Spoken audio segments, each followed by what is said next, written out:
Hola y bienvenidos a otro episodio de mi canal de YouTube Español por Dentro. Y hoy tengo el gran honor de recibir a señor Shama Prasad Ganguly, el profesor Ganguly que conocemos.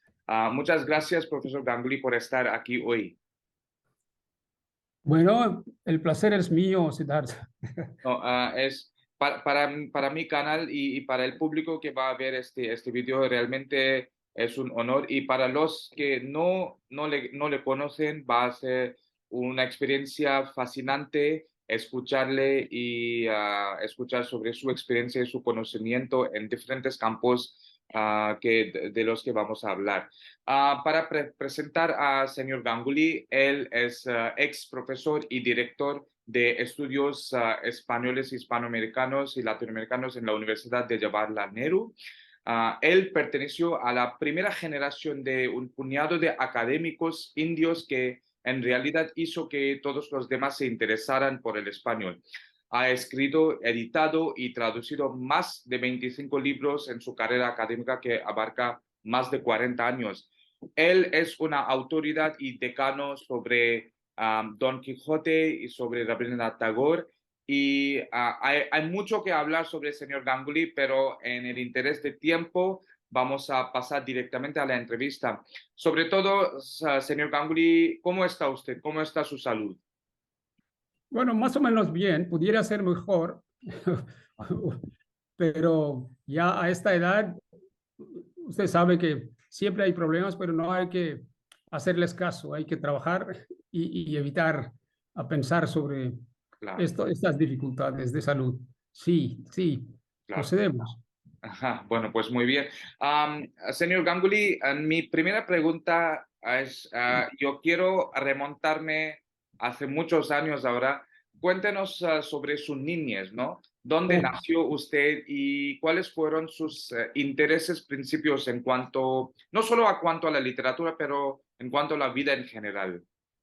bueno, mire, esta es una pregunta muy larga y puede ocuparnos por más de una Por hora. favor, tenemos tiempo, señor, Bueno, así que no. voy a intentar hacer breve. A ver, usted me pregunta sobre mi niñez. Bueno, yo nací en Calcuta, pero debido a que mi padre trabajaba en el gobierno, entonces le trasladaron a Shimla. Ah, Entonces, los primeros tres, un poco más de 3 años, yo estuve en Shimla y luego él fue trasladado a Delhi. Así que vine a Delhi y me ingresé en una escuela privada cerca de la Universidad de Delhi y ahí hice como 5 clases, 5 etapas de la primaria. Y luego venimos a esta zona sur de Delhi, eh, Nauroji Nagar, Netaji Nagar, Vinay Nagar, esta región. Y ahí estuvimos hasta el año 75, cambiando casas alguna vez, pero más o menos hice mi colegio y la universidad hasta mi primera maestría la hice en economía mm, en la Universidad de Delhi, en la Escuela de Economía de Delhi, famosa escuela. Uh, y, y, y, luego, bueno, ya hablaremos de cómo me trasladé a otro canal, otra carrera del hispanismo y por qué pasó esto. Entonces, la niñez lo pasé, eh, bueno, usted sabe que la clase media baja pues no tiene tantos medios, entonces yo pertenecía a una familia ujú, de clase media baja y bueno, intentamos trabajar bastante duro ujú, para poder seguir la carrera, incluso la primera maestría, ujú, mm, y tuve éxito. Tuve éxito con esa labor y eh, luego me ingresé a, a ser profesor en un colegio mayor de la Universidad de Delhi. Así empecé la carrera en 67. Esto es 77, salí del MA Economics y ingresé como profesor. En ese tiempo, bueno, lo llamamos lecturer. Entonces, con ese puesto ingresé en un colegio mayor y luego después de 2 años en otro colegio. Y luego hablaremos de cómo cómo me orienté hacia el hispanismo. Eso fue por una razón muy accidental, pero alegremente accidental. Y yo trabajaba No, usted seguramente me va a preguntar sobre cómo vino al hispanismo. Entonces, Sí. la respuesta la daré Sí. con esa pregunta, ¿no? Sí, bueno, sí, claro, eso es lo que yo quería preguntarle ahora, pero quiero quedarme con la primera pregunta, señor. Es que me gustaría saber más sobre sus intereses como niño, ¿no? ¿Le gustaba jugar deportes, ver películas? ¿Cuáles fueron sus intereses principales en Bueno, su principalmente adolescencia? deportes, principalmente deportes. Estudios sí, pero me interesaba mucho jugar el fútbol y luego hacer, ¿no?, carreras sobre el campo y luego también de actuar en el teatro. En eso ingresé en mi escuela, la primera escuela, Ah, cerca de la Universidad de Delhi.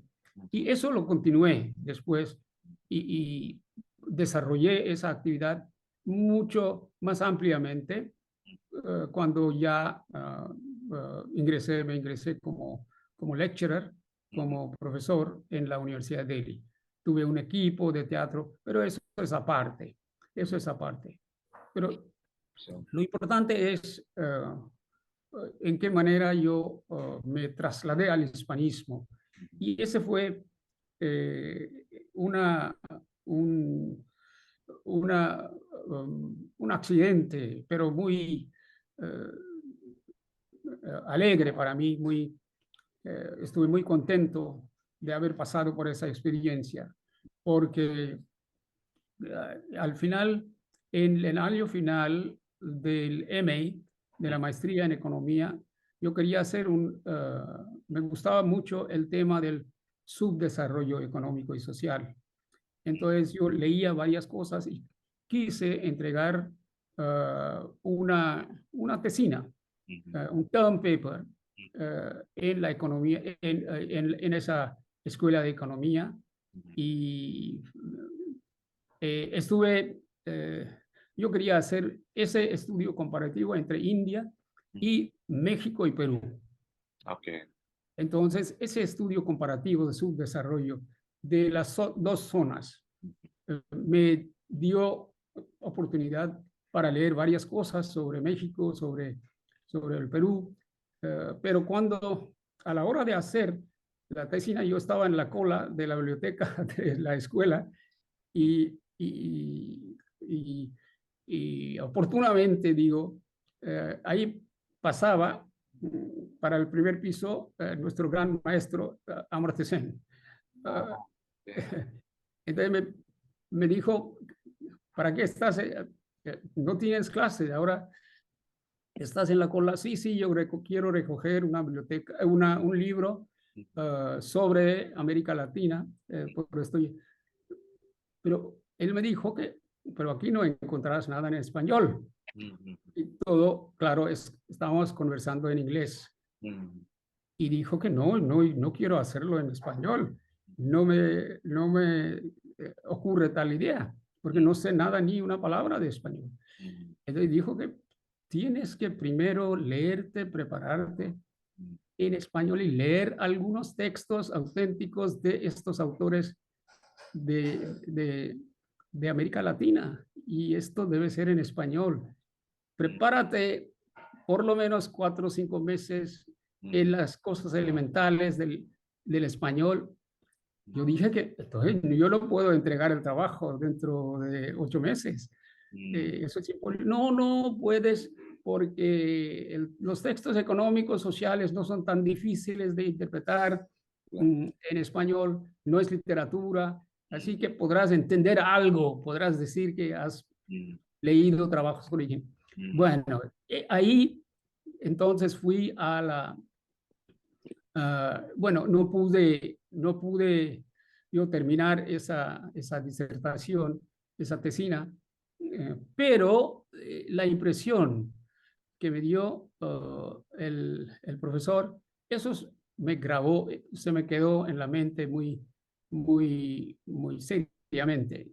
Y yo, después de 68, pasando la maestría en economía, fui a la Universidad de Delhi para aprender español, porque español me interesaba en el sentido de que yo había leído durante mi colegio varios autores, Lorca, Neruda, etcétera, en traducciones.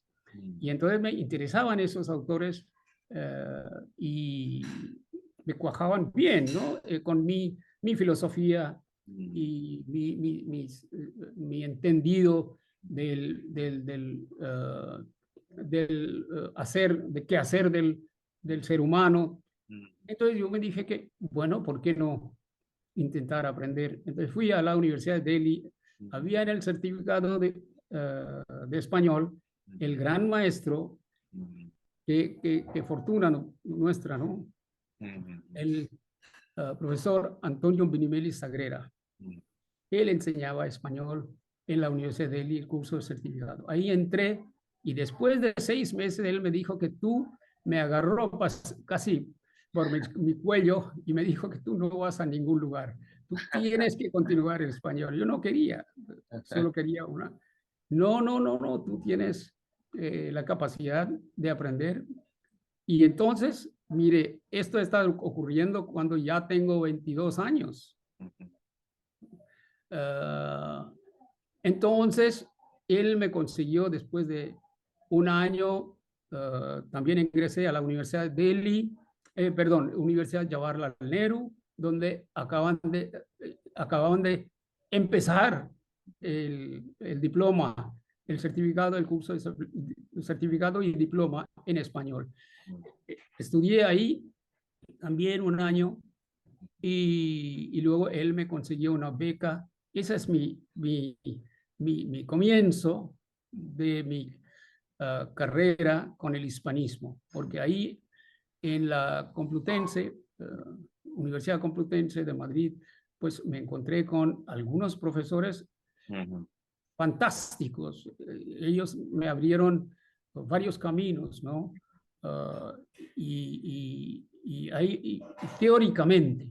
Entonces yo tenía mucho interés en aprender la teoría de la literatura, además de la literatura española.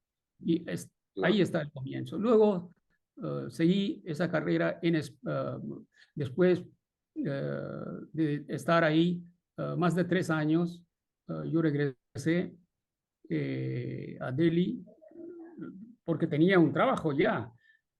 Había pedido, ¿no?, unas vacaciones de 2 años y más, y regresé y comencé. Y bueno, también me ingresé en otro curso. Bueno, yo quería hacerme profesor directamente en la Universidad de Delhi, pero nuestro profesor, la primera de nuestra generación, etapa en que ahí estaba el profesor Day, Susnigdha Day, y él me dijo que mira, tú haz otra maestría, tienes que hacer otra maestría en español aquí. Bueno, yo no sé por qué me dijo, porque faltaban alumnos, quizás, o por alguna razón más. No, por el talento suyo, talento suyo de la Bueno, literatura. entonces continué y hice otra maestría, y en el año 77, 78, ingresé como profesor en la Universidad de Nehru. Ahí empieza mi carrera con el hispanismo y todo lo que he hecho desde entonces. es debido a esa situación ah, estudiantil, profesional, ah, esas coincidencias. ah, Eso ha definido mi primera parte hasta que ingresé como profesor en Claro, la Universidad de Nehru.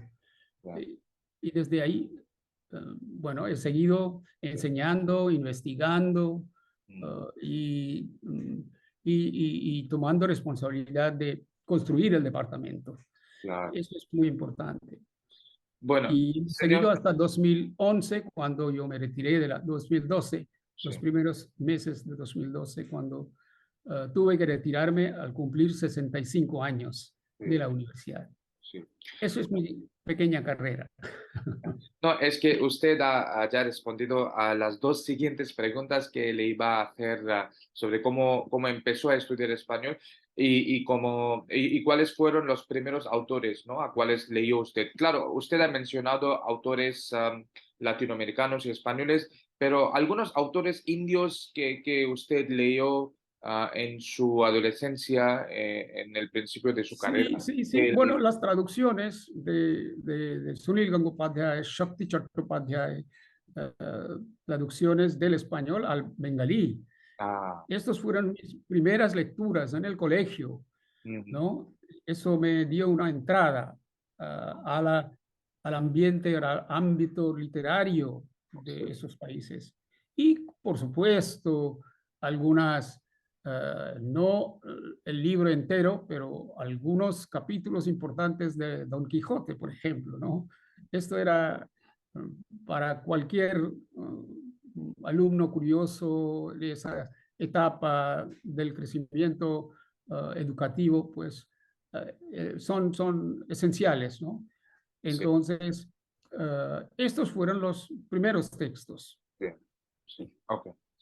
Y ahora, pasando un poco más adelante, señor, ¿cómo se empezó a leer español en la India?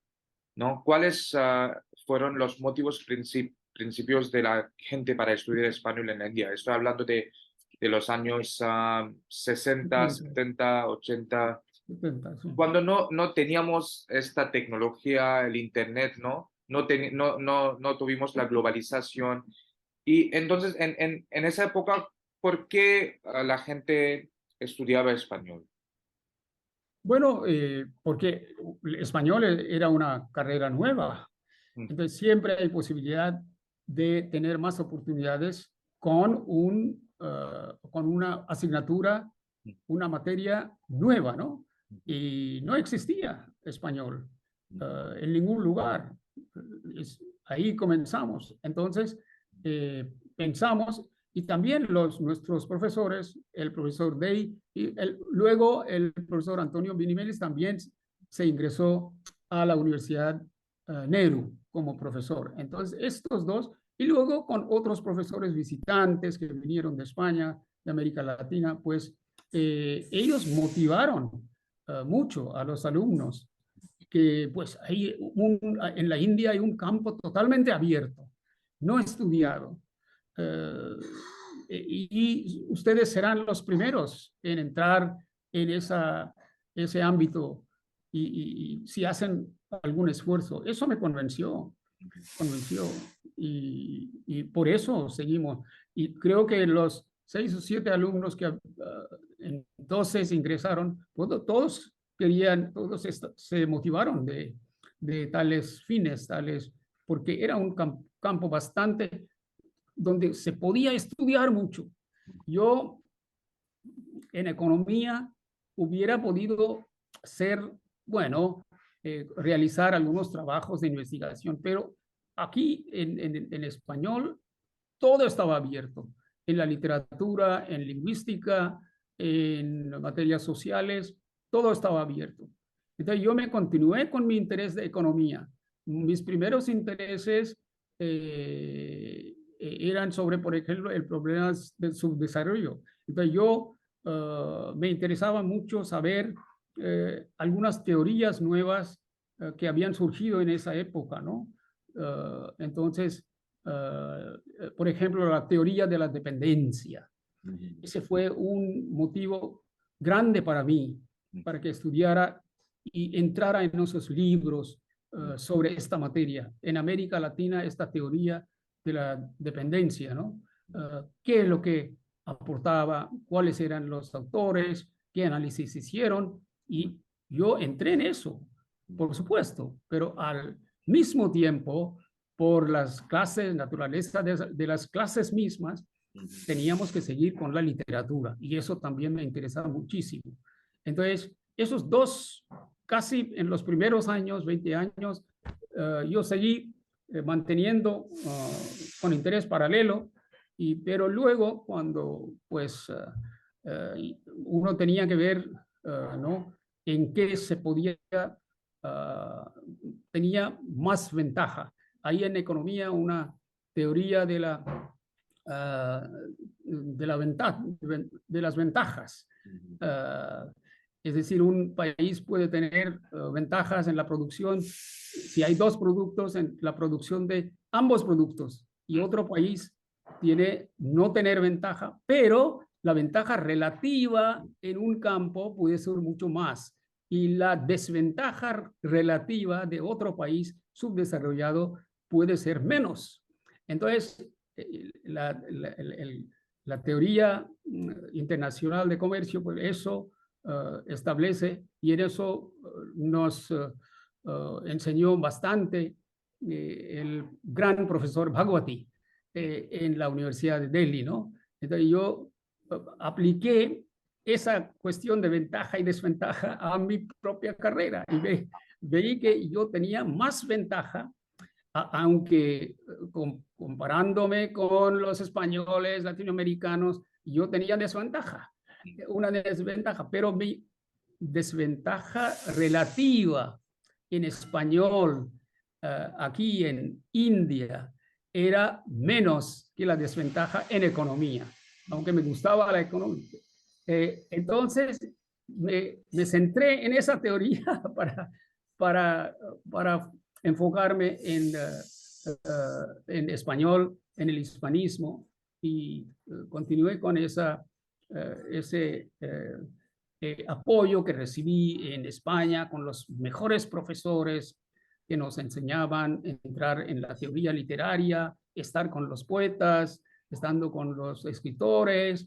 Esa fue una zona muy abierta para mí. Y como resultado, yo entré en mis estudios serios de investigación en el campo del hispanismo. Y por eso conseguí, ¿no? Estudiar algunas cosas muy nuevas. Por ejemplo, la recepción del Don Quijote en la India. ¿Cómo, en qué manera? Y yo me centré en Bengala. Entonces, vi los, qué tipo de impacto tenía Don Quijote en el siglo XIX en Bengala. Y después de trabajar mucho en búsquedas, amistades, bibliotecas, consultar bibliotecas, ¿no?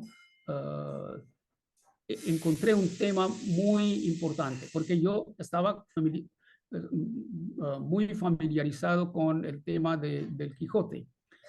Entonces, ¿en qué manera se ha recibido el Quijote en la India, particularmente en Bengala? Pues eso fue uno de mis temas principales de investigación. Y pude realizar bastantes cosas. El primer libro sobre la recepción de Quijote en la India, eso lo saqué yo después de 3, 4 años de investigación en varios idiomas, no solo en bengalí, pero ahí tienen ustedes el libro, ¿no? El Quixotic Encounters, ¿no? La recepción del Don Quijote en la India. Y luego, al mismo tiempo, por mi interés en Tagore, yo quería saber un poco en qué manera se ha recibido a ese gran autor nuestro en el ámbito hispánico. Y fue ahí comencé mis investigaciones sobre la recepción de Tagore. Fui a España para investigar, encontré varios archivos y una cosa me sorprendía siempre, que mis amigos. Durante mi estancia, primeros 3 años, tenía yo muchos amigos poetas y vi que en las casas de esas familias siempre había uno o dos, una o dos libros de Tagore. Y eso no me explicaba por qué en España, en Madrid, hay tantas familias que mantienen su archivo y donde hay en los estantes algún libro o librito de Tagore.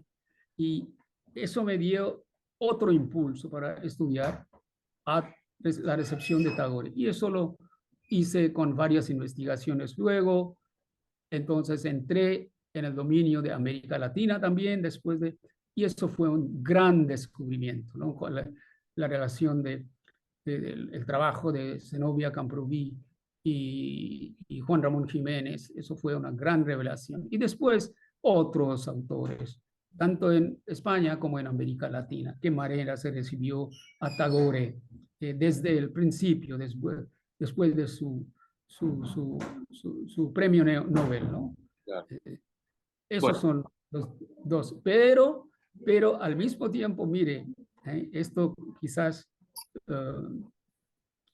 ocurre con personas menos inteligentes, que yo me centré en la enseñanza, me interesó mucho la enseñanza de la literatura contemporánea hispanoamericana, aunque mis investigaciones eran sobre otros temas, pero me interesaba mucho ese tema de los trabajos literarios de los autores de América Latina. Y en ese momento ya sabe que el realismo mágico ya tenía un dominio por todo el mundo. Se habían publicado varios libros de estos autores del realismo mágico y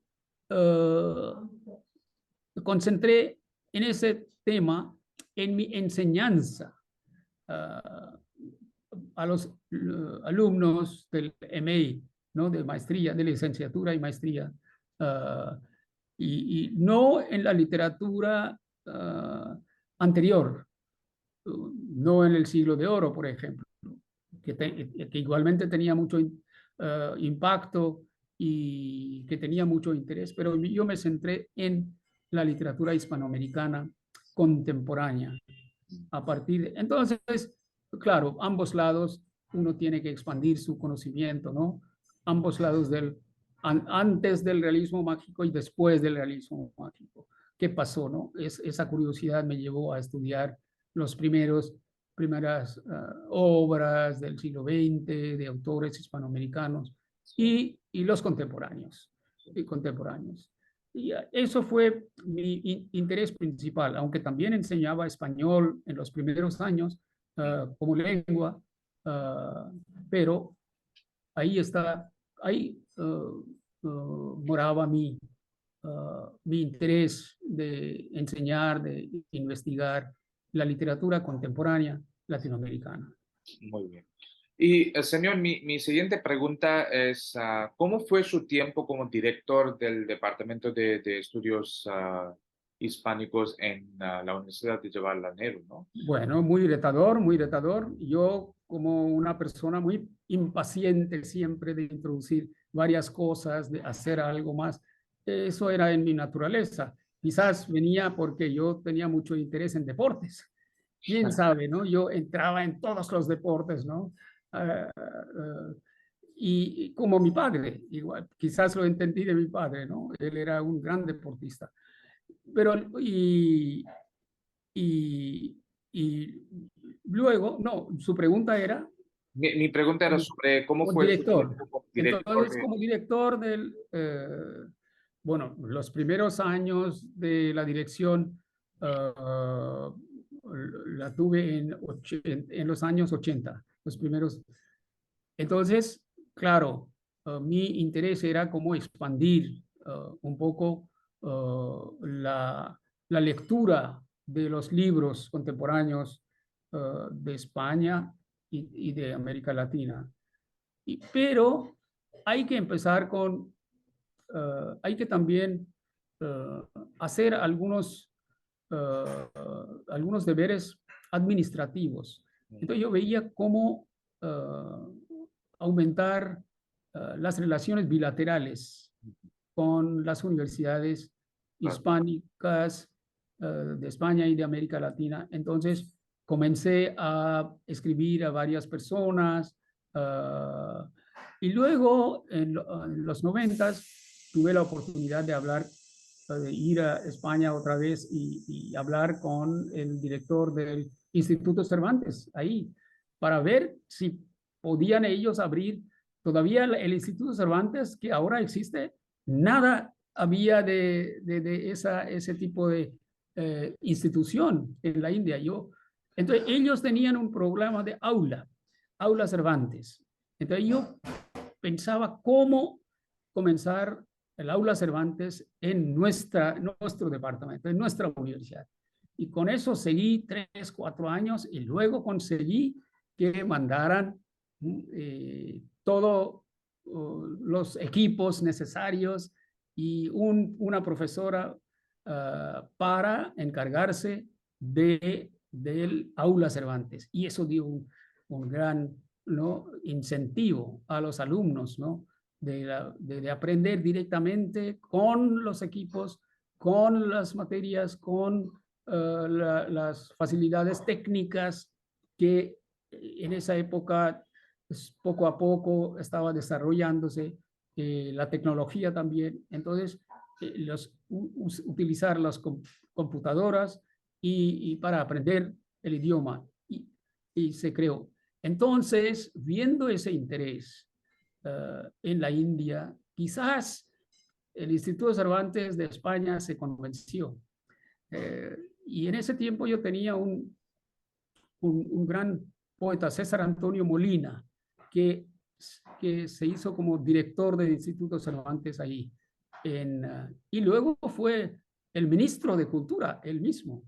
Entonces, con César hablé varias veces, aporté varias cosas de la India para un periódico suyo, que él era editor, y quizás ese interés les convenció que se podía abrir aquí en la India un Instituto Cervantes aparte, es decir, una entidad independiente en España. A mí me gusta pensar que mis primeros intentos quizás contribuyeron en alguna medida en convencer a ellos que en la India se debía hacer un instituto Cervantes. Y eso se hizo después de algunos años y estamos muy contentos. Sí. Aunque muchos en aquel tiempo pensaron que, bueno, la creación del Instituto Cervantes puede ser dañino para nosotros, porque nuestro M no contaría, nuestro BIE no contaría. No, entonces, si hay unos cursos, ¿no?, de Instituto Cervantes, pero se pudo, ¿no?, ignorar esos miedos. Sí. Y ya sabe usted cómo funciona el Instituto Cervantes, con Okay. tantos directores, el presidente, Gracias. el gran sanskritista Oscar Pujol, cómo maneja, y los anteriores también, ¿no? Que hicieron bastante aportación para expandir las actividades del español en la India. No, señores, es gracias a visionarios como usted que no eran miopes y no solo pensaban de su propio centro de estudios, que estamos aquí con el Instituto Cervantes, que ahora yo creo que con el Instituto Cervantes todos los centros de las diferentes universidades solo están creciendo. No solo en el número de alumnos, sino también están creciendo en relaciones culturales y en eventos. Entonces es gracias a usted y otros profesores, ¿no? Sí, sí, por supuesto, por supuesto. Ah, Luego, bueno, en los comienzos del 2000 comenzamos yo hice un esfuerzo tremendo para establecer contacto con el programa de Multiele, ¿no? En Erasmus Mundus, el programa que se creó en España para, ¿no? Con otra carrera, otro pensamiento, otra idea, otra filosofía, de que ser, de enseñar el español en un ámbito de multilateral y lingüística múltiple, ¿no? Entonces, eso también necesitamos.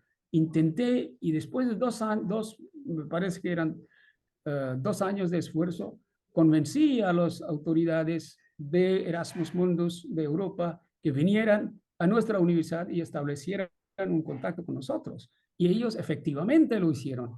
Y los primeros 2 alumnos becarios de Multiele fueron de nuestro centro. Y eso dio comienzo ahora, claro, ellos ya han cerrado el programa por problemas propios de Europa, no sé, pero por lo menos dio entrada a otra vertiente, otros alumnos. Los 2 primeros becarios fueron de la JNU y los 2 son ahora profesores. Oh, claro, claro. Qué maravilla, qué maravilla. Y ahora, señor profesor Ganguly, me gustaría preguntarle sobre sus viajes a España y América Latina, ¿no? Claro, usted ha viajado mucho a estas dos regiones y pues, ha conversado con académicos, con pensadores muy importantes. Así que cuéntenos, por favor, sobre sus experiencias en esas dos regiones y algunas experiencias, algunos incidentes interesantes que usted tuvo ahí. Bueno, hay varios, eso también ocuparía mucho tiempo, pero Podemos hacer déjenme otro episodio sobre esto. Sí. otro, tratarlo con brevedad, a ver si puedo.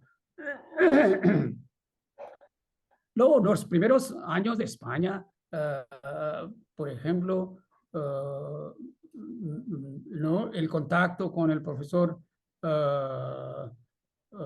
¿cómo se llama? No me acuerdo ahora, de estudios hispánicos en la Universidad de Carlos Bousoño. Carlos Bousoño era un gran poeta, gran teórico que nos enseñaba la teoría de la literatura. Y eso, claro, me interesaba muchísimo. Y esa fue mi primera entrada en la cuestión de las partes teóricas de literatura. Y tuvimos varios, ¿no? debates dentro de la clase. Y luego él se quedó un poco, ¿no? interesado en mis quehaceres y yo vivía en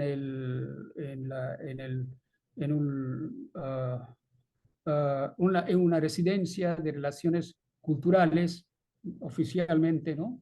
Y él un día pasaba por esa calle, la calle Granja, ¿no? Cerca de la universidad. Y me dijo, oye, tú, ¿aquí qué haces? Dije que aquí vivo, ven conmigo.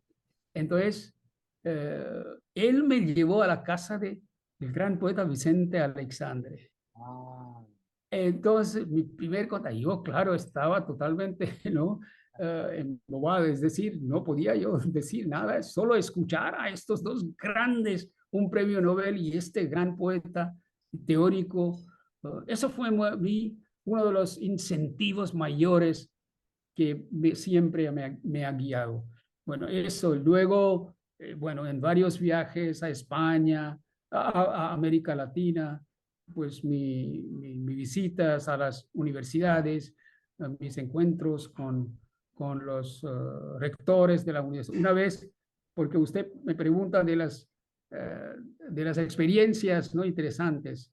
Una vez yo estaba con la embajadora de la India en Colombia, sentados nosotros en el despacho del vicecanciller, del rector de la universidad.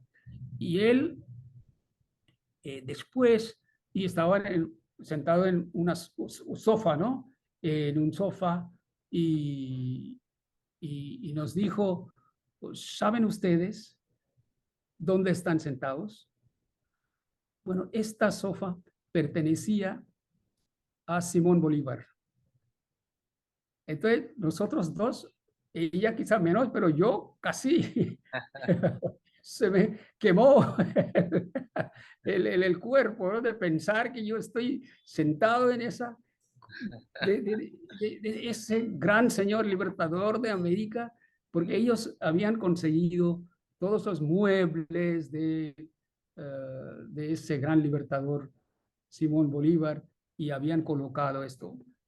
Vi mis visitas a las bibliotecas y archivos, me mostraron las primeras versiones de las constituciones de estos países, ¿no? Eso fue también, y me dijeron, el bibliotecario me deja que por favor, tócalo, porque nadie tiene la oportunidad de tocarlo. Entonces, ellos lo sacaron de los archivos y yo pude ¿no? ver, tocando esos documentos tan importantes en la historia de la construcción de América Latina, ¿no? Y esto fue una gran experiencia, una gran emoción. Bueno, usted me pregunta, ¿no? De las experiencias, de estos tipos de experiencias. Y luego también otros, varios, con los amigos y con los profesores en Venezuela, en Panamá, en, en Costa Rica, en Guatemala, en México, en Puerto Rico, varios países donde iba yo como para dar charlas, ¿no? Como invitado y como también persona apoyada por el ICCR, el Consejo Indio de Relaciones Culturales, en varias visitas que hice a América Latina. Con España, claro, he mantenido mis contactos con los alumnos, también con algunos indios que están trabajando ahí, siguen siendo muy amigos míos y me escriben y charlamos y eso siempre es un gran placer de ver cómo nuestros propios y algunos de Bangladesh también están trabajando también, ¿no? En esos países. Una de nuestras alumnas es Lavanya Rajamani, quizás se fue de la India después de hacer su licenciatura con nosotros y una tesis conmigo, tesis de MPhil, y trabajaba aquí en alguna institución comercial de España y se trasladó a España y ahora se está haciendo gran trabajo frente a una casa comercial y casi tiene todo el cargo. Entonces, eso nos alegra muchísimo que los indios tengan esa posibilidad de entrar y probar su capacidad en manejar estas otras áreas del comercio, de finanzas y técnicas. Pues hay varios. Yo durante mi estancia ahí tenía varios amigos ingenieros y que trabajaban en esas compañías, en bancos. Y eso también es una gran satisfacción de conocer a tales personas que no son de mi orientación, pero de otras que tienen tanto éxito, indios en España y en América Latina. ¿Alguna anécdota, señor, de América Latina, de su viaje a América Latina que podría conversar? Bueno, eso uno se lo dije, ¿no?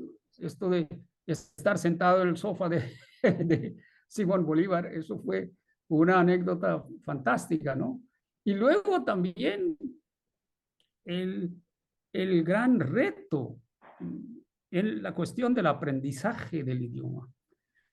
Es decir, por ejemplo, eso lo que no pude nunca conseguir y que no por cuestiones culturales. Es decir, en el aprendizaje del español, veía siempre cómo toda la gente en la calle y algunos amigos también usaban palabrotas, swear words, curse words, y que fácilmente, y no había ningún problema, ¿no? En pronunciar. Incluso tuve la oportunidad de ver el diccionario chingonés en México y varios usos de la palabra chingón, por ejemplo, ¿no? Que en su significado original se refiere a una experiencia, ¿no? De una persona raptada, violada, y se usa esa palabra en las conversaciones, pero luego vi que esa palabra también representa alguna persona muy inteligente, alguna persona muy smart, ¿no?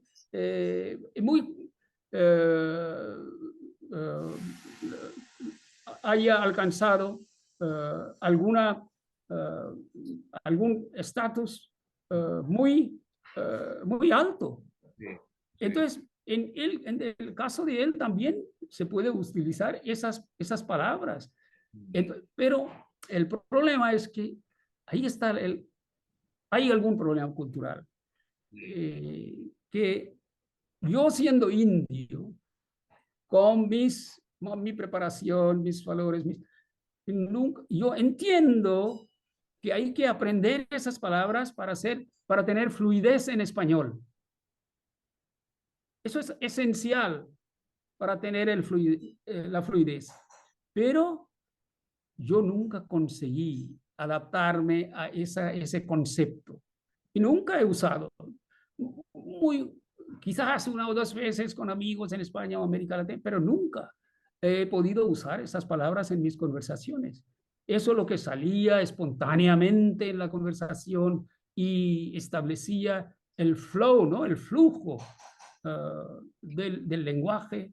Y eso también es alguna cosa que ustedes también pueden pensar en eso. ya. ¿Por qué pasa esto? ¿Y cómo no pueden, por qué no podemos adaptarnos? Ni en España, ni en América Latina, siendo indio, uno se encuentra este problema bastante problemático, digamos, bastante difícil de adaptarse a esa lengua. Sí, pero es esencial el lenguaje, eso se entiende intelectualmente, yo lo entiendo perfectamente. ¿No? Muy interesante, señor. Y mi siguiente pregunta es sobre, ahora vamos a la traducción y su carrera como traductor, ¿no? Y cuéntenos sobre su experiencia de traducir a César Vallejo, ¿no? ¿Cómo fue este proceso de Bueno, traducir? mi primera, bueno, gran experiencia en la cuestión de la traducción ocurría en el caso de cuando escribía yo el libro ¿no? El Panal Eterno, España y la India, ¿no? El caso de Juan Ramón Jiménez. Entonces, ustedes quizás ya saben que fue la persona quien tradujo a Tagore, ¿no? Continuamente por más de 8, 9, 10 años y tradujo más de 20 obras de Tagore. Eso no ha ocurrido en ningún lugar, que un traductor esté totalmente metido con otro autor de otro país, ¿no? Una persona, un poeta de rango de Juan Ramón Jiménez, ¿no? Sí, Que esté involucrado en la traducción, inspirado por supuesto, por Zenobia, que leyó un primer poema en América Latina y mandó una traducción rápidamente a Juan Ramón, que era su amigo. Él quería casarse con ella, pero ella estaba totalmente dudando porque Juan Ramón era un poco loco. Entonces ella dudaba, pero ahí empieza una cooperación y luego se casaron y colaboración siguió por años. No hay, en el caso de historia de recepción de poetas de otros países, iguales, ¿no? Como el de Juan Ramón Jiménez y Zenobia Camprubí. Entonces, cuando yo quería estudiar ese fenómeno de la recepción, claro, tuve que traducir mucho. En los 80, porque cuando yo hice la investigación de los archivos de España con los amigos de España en Madrid, y traje todo el material y consultaba con el gran profesor, el gran comparatista indio, Shishir Kumar Das, y él me dijo que, oye, ¿tú qué planes tienes? ¿Hacer un postdoctorado, doctorado, otro puesto académico? ¿Qué quieres? Tú tienes que primero hacer el trabajo en bengalí, porque ellos son ese medio, habrá mucho interés. Y entonces nosotros dos hicimos el trabajo, ¿no? Shashwat Mouchak, el Panal Eterno, España, India, ¿no? La relación de Juan Ramón Jiménez con Tagore. Eso, y en ese libro tuve que traducir mucho, pero claro, mis traducciones no eran un trabajo primario, ¿no? Pero en la manera en que lo transformó Shishir Kumar Das era algo que aprender. Entonces yo con él también aprendí cómo traducir al bengalí y al inglés, por supuesto, porque él era de la literatura comparada. Y esos son los primeros años de la traducción, de la experiencia. Luego, con tiempo, varias propuestas, proyectos de traducción de autores latinoamericanos en la India, al hindi, al bengalí. Hemos realizado varios libros con la Academia de Letras, la Sahitya Academy, publicando libros de poesía latinoamericana bilingüe, ¿no? Español, hindi, junto con la Academia de Letras. Y luego con otros editores privados de Bengala y de Calcuta y de Delhi. Varios otros libros han salido en ambas direcciones, tanto en español como en bengalí e hindi. Han salido varios libros. Y en esos detalles ahora no hace falta entrar en esos trabajos. Hay, por ejemplo, un libro, una compilación de poesía latinoamericana contemporánea que publicó la Academia de Letras con la ayuda del GRULAC, del grupo de embajadores de América Latina, ¿no? Entonces, ellos me ayudaron a conseguir varios poemas a través de sus embajadas para hacer una colección de poesía de América Latina. Y solo en 2006 o 2007, pues se me ocurrió, me interesaba mucho el poeta César Vallejo, porque había yo leído varias traducciones antes, estaba yo en contacto con muchos poetas, con la visita del poeta Javier Sologuren a la India y mi amistad con él, y yo le propuse si podíamos hacer un libro sobre César Vallejo. Y en eso el embajador de entonces me ayudó muchísimo. El embajador que actualmente es el embajador del Perú, era el embajador Paulinich, ¿no? El señor Paulinich.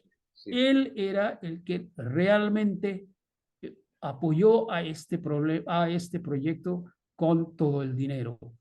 Y publicamos la primera versión trilingüe, en 3 lenguas, ¿no? Español, hindi y bangla. Los 3 figuran en el mismo libro. Entonces la Academia de Letras también tuvo, bueno, apoyó ese proyecto y sacamos, ¿no? Más de 110 poetas hispanoamericanos contemporáneos, ¿no? Y ese fue un libro de César Vallejo. Claro, yo estaba estudiando a César Vallejo muy a fondo. Cuando estuve en Perú, discutí ese problema con varios conocedores de la poesía de César Vallejo en la Casa de Literatura de Lima. Estuve con varios poetas en varios debates, discusiones, y, y entré de lleno por más de 2 años, me fijé en César Vallejo, pero principalmente estudiando la poesía. Ya muchos conocían, pero muy pocos habían analizado, por ejemplo, sus crónicas que escribió de Europa. Y esas crónicas hablan, ¿no? De un intelectual, ¿no? Como César Vallejo, en qué manera está pensando para dar alguna posición cultural a América Latina. Está él criticando siempre, aunque era de la rama izquierdista, pero su conocimiento, sus comentarios, esos figuran en sus crónicas. Entonces, incluimos en nuestra publicación estas crónicas también, aparte de sus poemas, poemarios más importantes, esas crónicas. Excluimos solamente el teatro o la obra dramática de César Vallejo, que no me convencía muchísimo, pero que era difícil para mí ver que podía crear un interés del público indio sobre ese tipo de teatro, porque el teatro está bastante desarrollado en la India, en varios, fíjese en las varias regiones, y esto es tema, otro tema que me da mucha pena que el mundo no conociera debidamente a nuestra literatura regional. Solo algunos idiomas, ¿no? Bengalí, hindi, marathi, pero nada más, quizás malayalam, pero nada más. Y hay tantos grandes autores en la India que igualmente pueden, bueno, yo he comparado, he visto la presencia del realismo mágico, del boom, ¿no? Latinoamericano, su presencia incluso en nuestros autores que escriben a principios del siglo XX. ¿No? En 1906, un autor de Orissa está realizando una obra donde se ve la presencia, el tratamiento de la estructura del realismo mágico. Entonces, eso es una lástima que el mundo no conociera. Solo, ¿no? Los que escriben en inglés en la India tienen esa preferencia, tienen esa facilidad de ser captado por los editores internacionales, y que muy pocos escritores regionales tengan. Ahora hay algún esfuerzo por parte de algunos editores de traducir esta literatura regional al inglés, ¿no? Hay algunos esfuerzos buenos en el sur de la India, en Bengala, pero nada más. No captan directamente el interés de los editores extranjeros.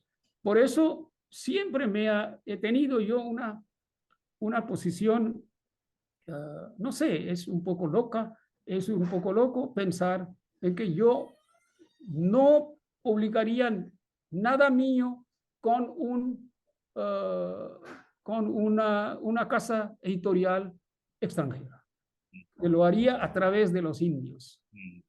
hasta cuando sea posible, aunque esto también no es 100% de verdad, porque han salido 2, 3, 4 libros míos también de España, ¿no? Libros de poesía india, yo que hice en colaboración con un poeta español, ¿no? Alfredo Villaverde, eso ha salido de España.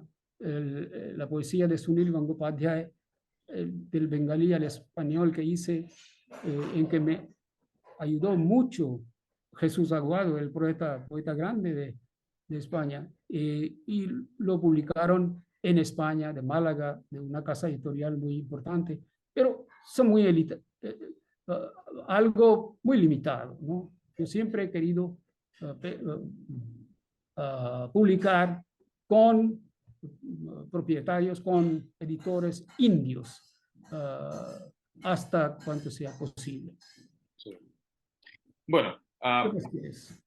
sí, sí. Y profesor Ganguly ya ha hablado un poco sobre lo que le quería preguntar ahora, que ¿qué piensa usted de la traducción literaria en la India, no? Bueno, ahora está progresando y además con esfuerzos propios de la gente preparada. Por ejemplo, usted ha publicado dos cosas muy importantes, uno al hindi, otro al español, de un poeta indio, y son esfuerzos muy elogiables.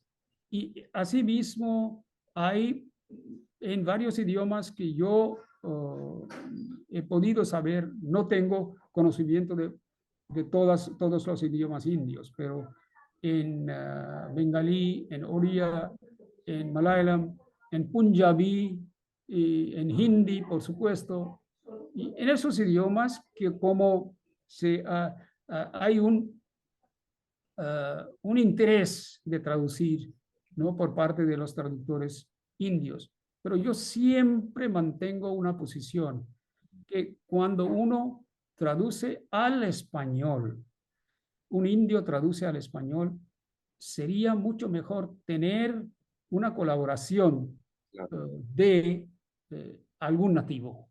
claro. Eso me parece imprescindible en las primeras etapas, los primeros, no sé, 34, 40 años de la experiencia de la traducción. Cuando traducimos al español de una lengua nuestra, pues siempre es mejor tener la colaboración de un nativo. Eso me ha dado muy buenos resultados y he visto alguna vez las fallas que ocurren debido a esa ausencia Claro, en nuestras propias traducciones. claro, Sí, por supuesto. claro. Pero ha habido un aumento bastante, si no es muy grande, pero bastante apreciable, ¿no? En el ámbito de la traducción. Sí.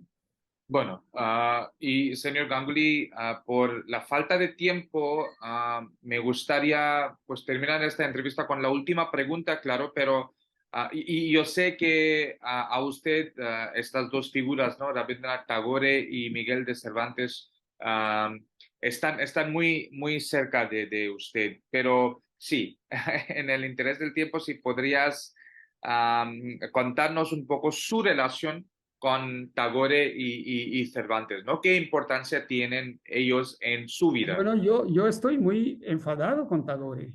Primero, te lo digo porque simplemente porque Tagore fue, después de tantas traducciones, en 1921 Tagore fue invitado por Zenobia y por Juan Ramón Jiménez. Hicieron él había confirmado, porque estaba en Europa y podía venir fácilmente, ¿no? Sí, En tren, por ejemplo, ¿no?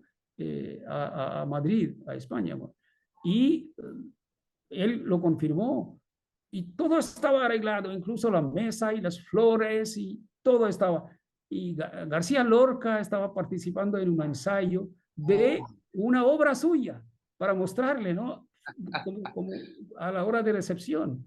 Visarjan, ¿no? El sacrificio.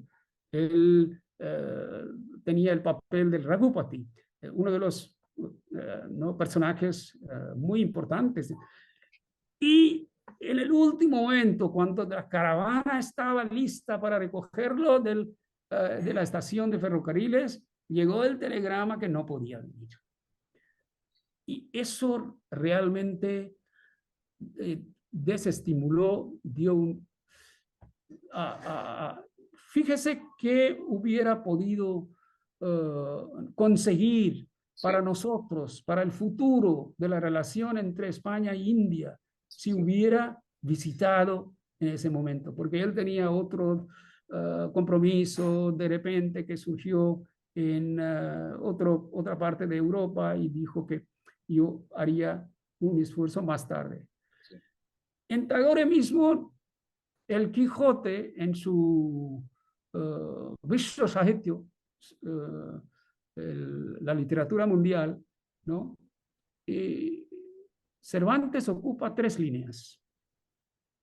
Y eso me parece rarísimo, porque claro, en el tiempo de Tagore él estaba muy ligado a los alemanes, a los franceses, a los ingleses, pero ¿por qué no le dio el estímulo?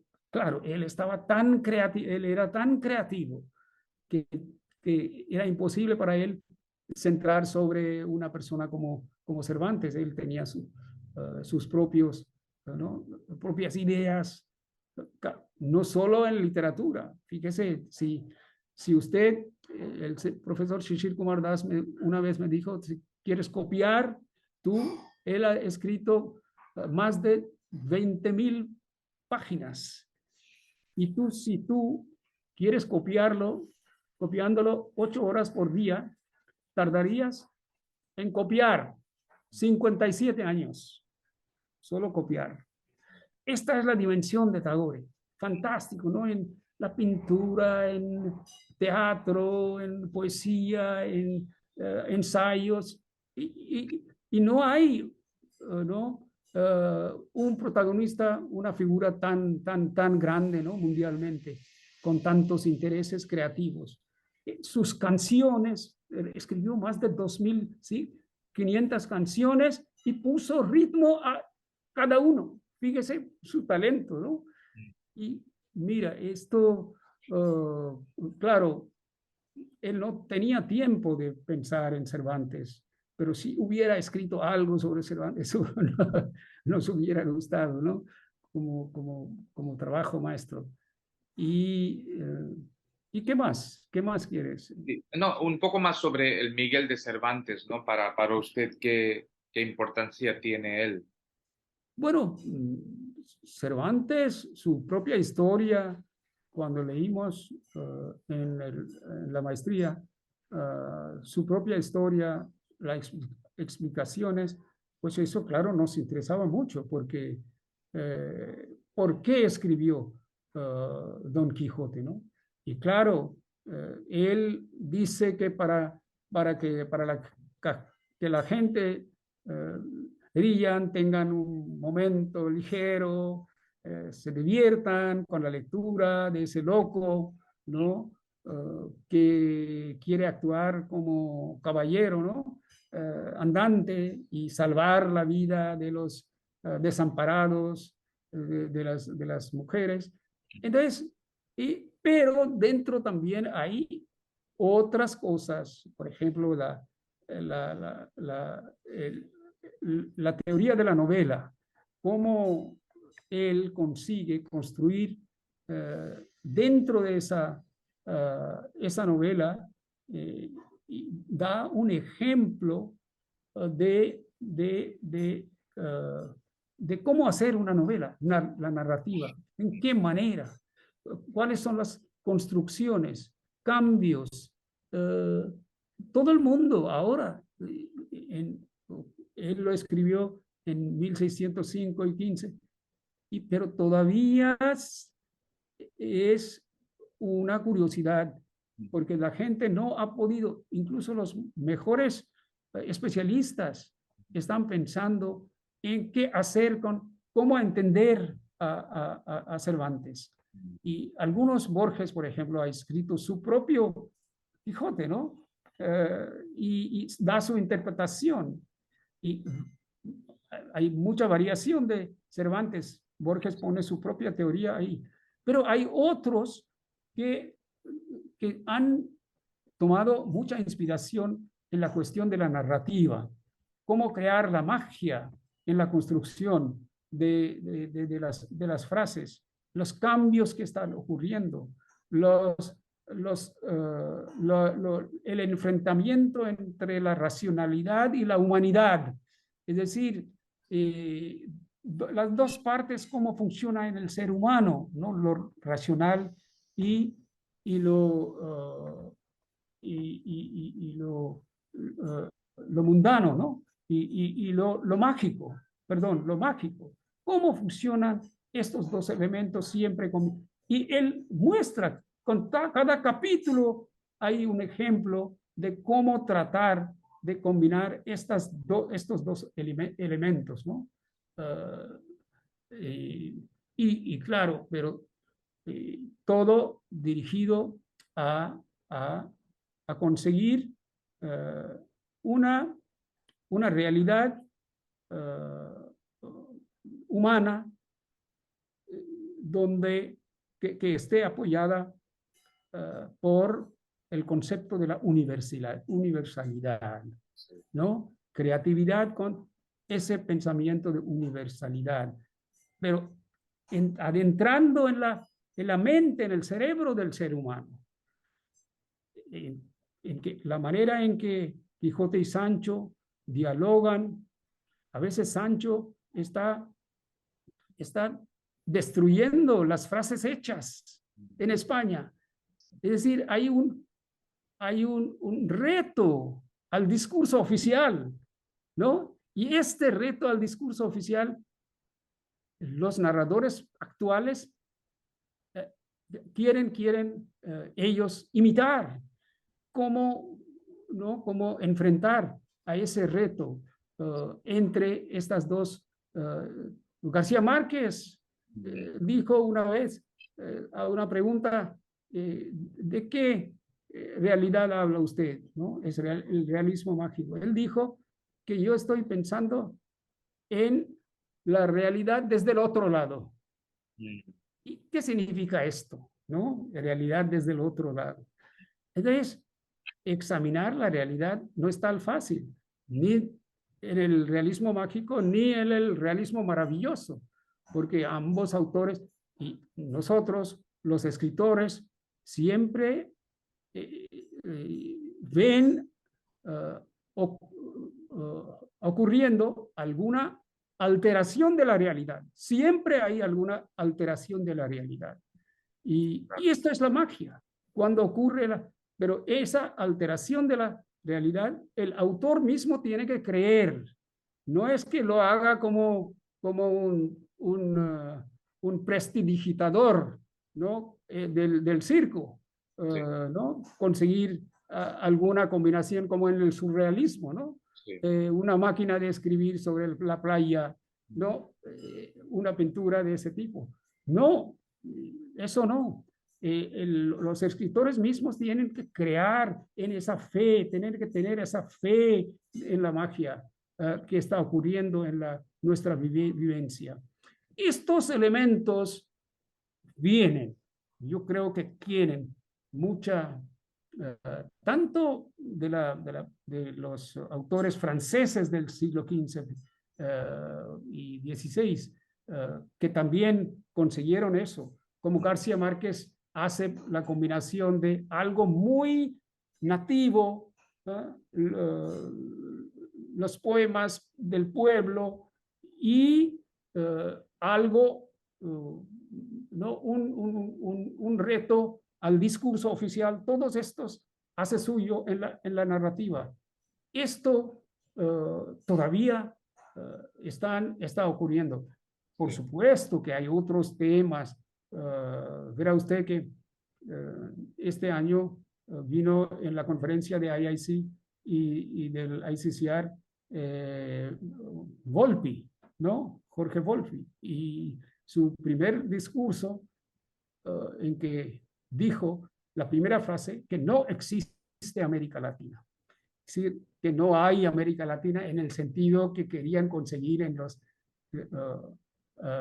narrativas anteriores, porque es más, mucho más globalizado. Hay mucho más papel de las mujeres, ¿no? Que han sido ignorados anteriormente.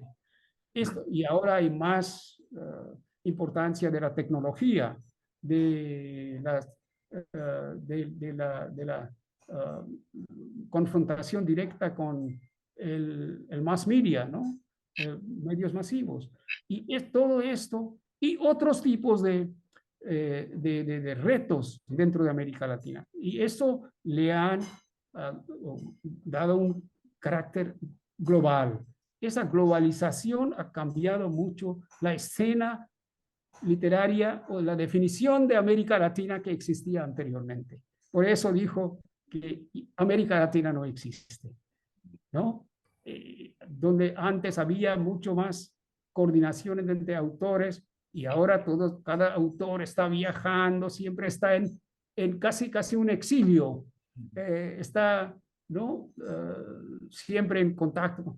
Entonces, por un lado, en América Latina hay algún fenómeno. El otro día estaba leyendo de ese concepto de que quieren cervantear. Ellos quieren ahora cervantear. Y al mismo tiempo los latinoamericanos, ¿no? Están globalizándose, casi exiliándose de su propia raíz. Y entonces el exilio al mismo tiempo existe, ¿no? Y no es que fuera un fenómeno muy limitado por alguna razón. Todos estos cambios, ¿no? Producen, bueno, debidamente lo necesario, que es la marcha del objetivo literario, como definió Ernesto Sábato alguna vez, ¿no? Que tiene que hay un objetivo cognoscitivo, ¿no? En la literatura, en las narrativas, que se convierten como algo eterno, ¿no? Hay una también catarsis, que ese libro, esa narrativa, tiene que causar en el lector un catarsis. Una catarsis le mueve, ¿no? El alma, y pueden salir, ¿no? Lágrimas, metafóricamente, Sí. leyendo esos libros. Esos libros se quedarán como obras eternas.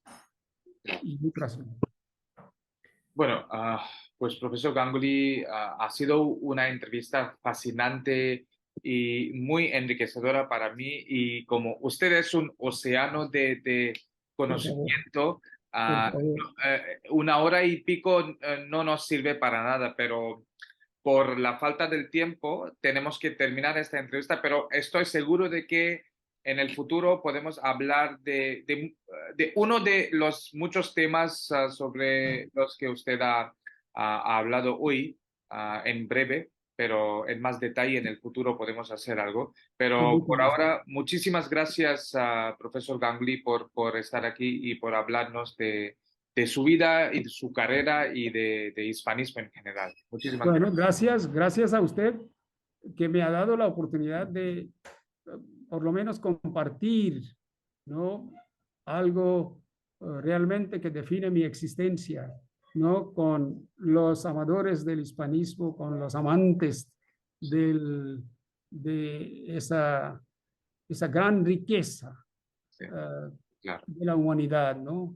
Que es toda la literatura, estoy hablando solamente del siglo XX, pero mire, antes, cuánto habían, ¿no? Desde la independencia hasta las revoluciones, cambios propios de los países, Sí, cuántas modificaciones, cuántas nuevas cosas han surgido. Y es muy difícil de tratar, ¿no? En totalidad claro. todos estos al mismo tiempo, conjuntamente. Eso uno tiene que, ese es un reto que nosotros hemos creado para nosotros, ¿no? Sí, Indebidamente, que estamos tratando de entender a Hispanoamérica, al hispanismo, incluyendo a España, al mismo tiempo. Y esto, claro, quizás eh, eh, puede ser algo inalcanzable, eh, pero es un reto eso. que, que debemos seguir, seguro. Bueno, pues Y muchas gracias. muchas gracias por la oportunidad. Y hasta el siguiente capítulo de Español por Dentro. Chao.